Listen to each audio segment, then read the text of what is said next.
It's my feel-good breakfast show.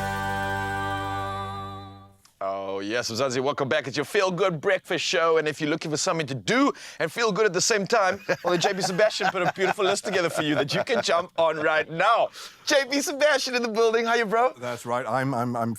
Should I say Rico? I did not sleep because I'm a complete idiot. Why? One of the movies we'll be talking about is the War of the Rohirrim, which is the Lord of the Rings saga. And so I was reading about Lord of the Rings at 3 a.m. this morning. But you can, because there are guys who've written doctorates just about the law. So engrossing. So you got sucked in hard, eh? I was, down the rabbit hole. But look, first one we got to talk about is Craven the Hunter. I feel like you're padding a little bit. Why are you skirting around Craven the I've not seen Hunter? it, so to be fair. But it is from the masterful Sony Pictures Entertainment, which is a studio that previously brought us Morbius and Madame Web and the Venom movies, which are all terrible.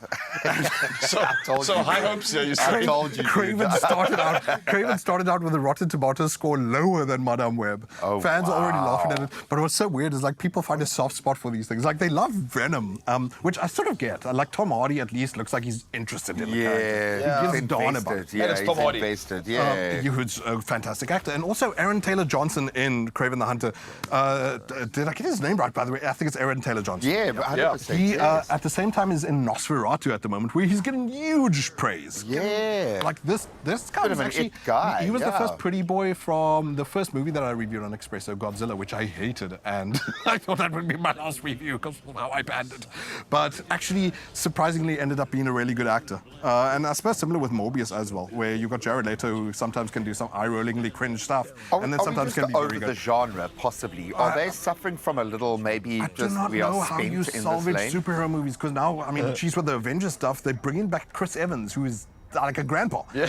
No, literally, his character OG, becomes a grandpa. For whatever reason, they're bringing back Robert Downey Jr. and Chris Evans. But look, this is a different universe altogether. Craven the Hunter is this character who, for whatever reason, has powers that make him his aim is to be the greatest hunter on Earth. And falls in with the wrong people, family feuds. He's got Russell Crowe as his dad. Who wouldn't love Russell Crowe as your dad?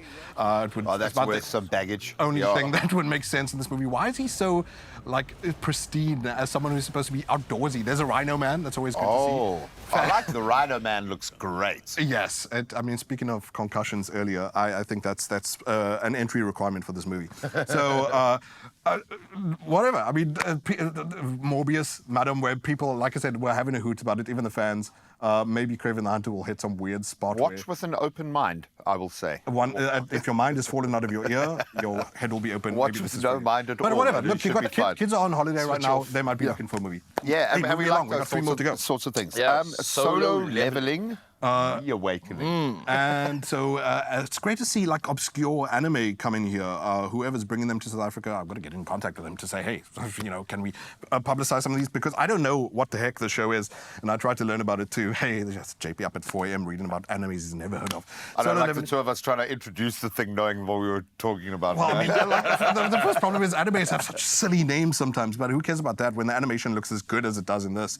I know nothing about this, but just based on the action sequences, it looks like something I could give a chance. The story looks like it's similar to, anime fans might know Attack on Titan. For myself, I grew up on Neon Genesis Evangelion, so you've got a succession of these, a similarity to Evangelion, like angel-type characters, or in this case, they would be similar to Titans, I guess. Look, whatever, how do we simplify this? Remember how Zeus, for example, made Titans and he had to bring under control. Like demigod. There we go. Yeah. So you've got characters who are these sort of demigod, powerful humans who are keeping these monarch creatures, which are these Titan-type things, in check. But the power balances are off because this version of Zeus in this universe, he's not called Zeus here, I'm just using that as a proxy.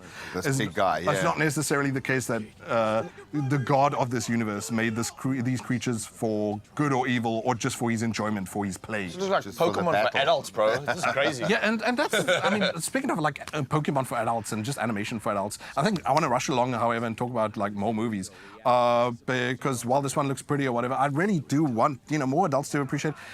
Animation makes huge amounts of money. Like with this year, Inside Out 2 is the highest earner. yeah. Moana just like broke records, and those are all. It's great for adults and kids to go see. But where do we get animations in the West that are just for adults? And there's a lot out there. Maybe we're seeing more of that now in the streaming space. Definitely a lot more consumption. I can't hear the director in my ear. Do I have time to talk about The Lord of the Rings? You got must a do little it. bit of You time, have to yes. do it. Really It is your quickly, obligation. also out at the moment is the War of the Rohirrim. There's no book for this in the same way that you had, the Two Towers, you had the Return of the King and all that kind of stuff. This is just based on information from the appendices of the Lord of the Rings books. Which is amazing. And it is an animated movie that is just for adults because it is action-packed and there is violence that we wouldn't have even seen in the Lord of the Rings movies in live action. The animation, while the animated style looks impressive, for me the movement seems a bit sketchy or whatever.